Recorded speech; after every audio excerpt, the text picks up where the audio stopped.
안녕하세요. 12월 19일 화요일 하루 한 말씀입니다. 여러분은 잘 지내고 계시나요? 저도 여러분의 기도 덕분에 몸이 많이 회복되었습니다. 목소리는 아직 조금 가라앉아 있는데요. 또 건강한 모습으로 다시 뵙게 되기를 바랍니다. 오늘 우리에게 주신 말씀은요. 마태복음 12장입니다.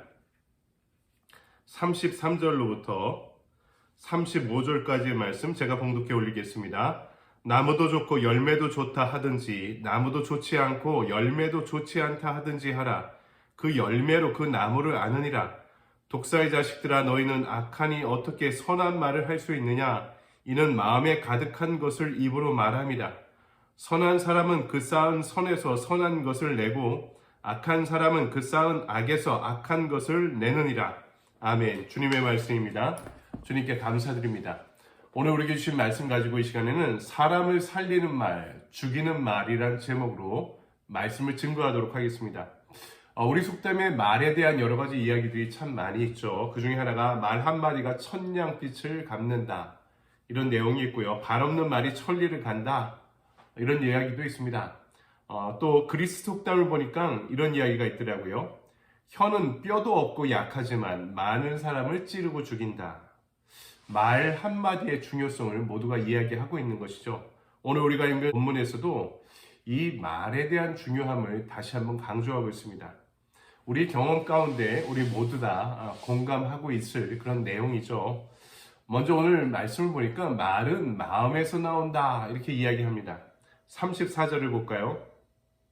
독사의 자식들아, 너희는 악하니 어떻게 선한 말을 할 수 있느냐? 이는 마음에 가득한 것을 입으로 말함이라.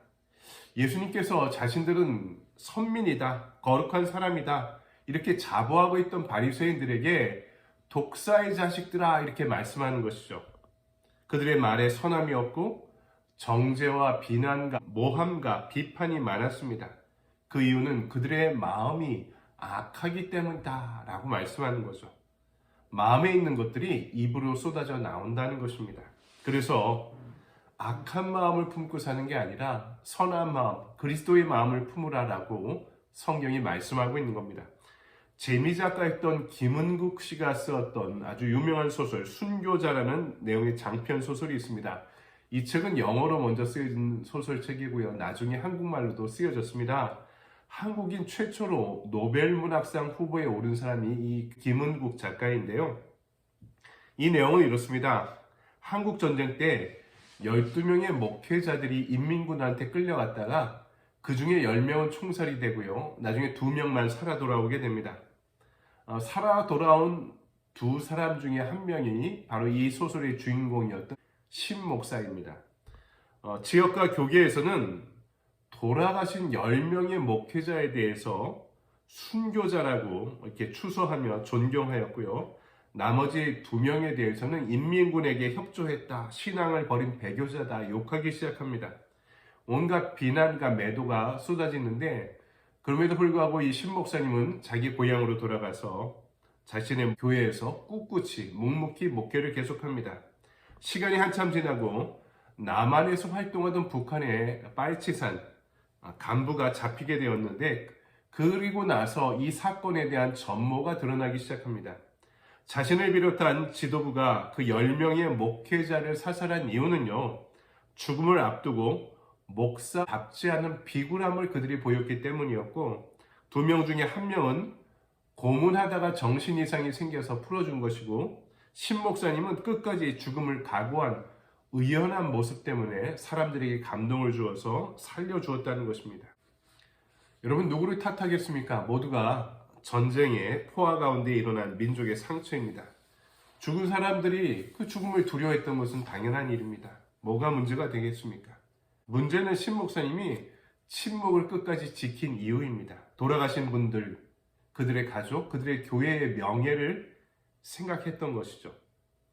그들을 사랑하는 마음의 진실을 이야기하지 않고 자신에게 쏟아졌던 비난을 감수한 것이죠. 그러면서 소설은 누가 순교자인가 묻고 있는 겁니다. 죽은 그들인가, 아니면 살아있는 이 심 목사가 순교자인가를 묻고 있는 것입니다. 저는 이 심 목사님의 마음에서 부끄러움을 느끼죠. 그것이 바로 예수님의 마음이 아니겠습니까? 예수의 마음을 품은 자들의 언어가 아니겠습니까? 바로 자신을 죽이고 남을 살리는 십자가의 언어가 바로 침묵의 언어였던 거죠. 여러분, 침묵은 때로는 많은 것을 말하기도 합니다. 그래서 굳이 말하지 않아야 될 때는 침묵해야 되는 것이 옳은 것 같습니다. 여러분, 무엇을 말합니까? 마음에 있는 것이 입으로 나오는데 악한 말은 너희의 죄 때문이다. 주님께서 말씀하신 바를 분명히 기억하시기 바랍니다. 두 번째, 긍정적인 말이 생명을 낳습니다.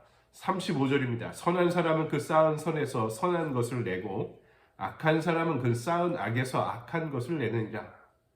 좋은 말 중에 중요한 것이 긍정적인 언어죠. 위로하고 격려하고 세워주는 말입니다. 부정적인 말은 사람을 죽이지만 긍정적인 말은 생명을 살립니다.